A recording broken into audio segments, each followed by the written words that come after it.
Hi, my name is Joanne Kennedy and I'm a naturopath in Sydney, Australia, and I specialise in methylation and histamine intolerance. And in this video, I'm going to share with you how histamine can cause migraine.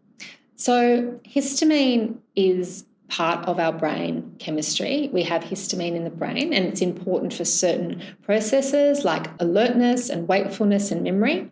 But what can happen is histamine can build up in the brain and it will cause headache and migraine.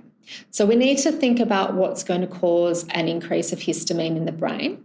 And often it is estrogen.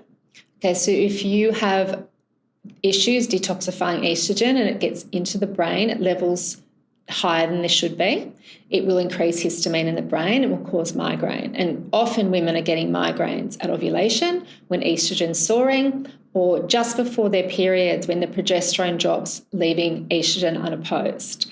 So the other thing that we need to understand is that histamine that's driven from the gut, so whether it's dysbiosis or SIBO or oxalates or simply being gluten intolerant, will drive histamine in the gut. And histamine does get into the brain from the gut and increase histamine in the brain as well. So people with migraines will know this. They'll know that if they eat high histamine foods, alcohol, tomatoes, eggplant, spinach, these foods, citrus fruits, strawberries, these foods will really cause a migraine in a lot of people, and these foods are high in histamine.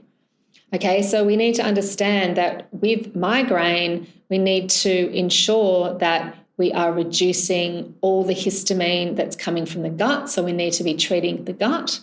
We often need to take bowel enzyme, which will help break down histamine foods.